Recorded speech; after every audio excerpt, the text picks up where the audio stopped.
चतुर बंदर चीकू का कारनामा। चीकू नाम का एक चालाक और चंचल बंदर घने जंगल में रहता था। उसकी लहराती पूंछ, चमकदार आंखें और हल्के भूरे रंग का शरीर उसे और भी प्यारा बनाते थे। वह जंगल के सभी जानवरों का दोस्त था, लेकिन कभी-कभी अपनी शरारतों के कारण मुसीबत में पड़ जाता था। एक दिन चीकू को एक मजेदार और रोमांचक विचार आया। चीकू को एक तरबूज के खेत का पता चला, जो जंगल के किनारे था।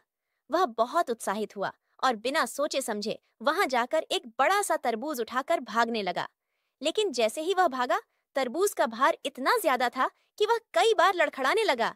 फिर भी अपनी चालाकी से भागते भागते चीकू की मुलाकात उसके दोस्त खरगोश से हो गई। खरगोश ने पूछा, अरे चीकू, ये तरबूज क्यों चुरा रहे हो?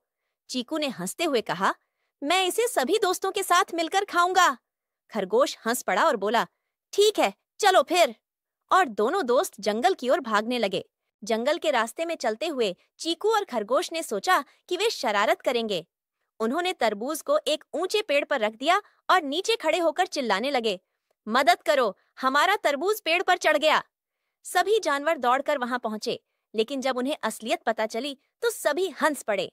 लेकिन तभी चीकू का संतुलन बिगड़ा और तरबूज उसके ऊपर गिर पड़ा। चीकू और खरगोश को देखकर बाकी जानवर भी हंसने लगे। फिर सभी ने मिलकर तरबूज काटा और खाया। सबने चीकू की शरारत को माफ कर दिया और उसकी हंसी मजाक का आनंद लिया। वह दिन सभी के लिए यादगार बन गया और चीकू ने अपने दोस्तों के साथ अपनी शरारतों का वादा किया। चीकू ने सोचा कि शरारत करना मजेदार है, लेकिन यह भी जरूरी है कि किसी को परेशान न किया जाए। उसने अपने दोस्तों से वादा किया कि वह अब और समझदारी से काम करेगा। इस तरह उसकी मस्ती और शरारतें जारी रहीं, लेकिन अब वह थोड़ा संभल कर मजा करता था।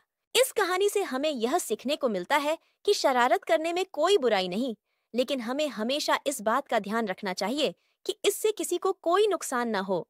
तो मेरे प्यारे दोस्तों, मजेदार थी ना चिक्कू की शरारत? अगर आपको भी पसंद आई यह कहानी तो लाइक और सब्सक्राइब करना ना भूलना। धन्यवाद। आपकी प्यारी दोस्त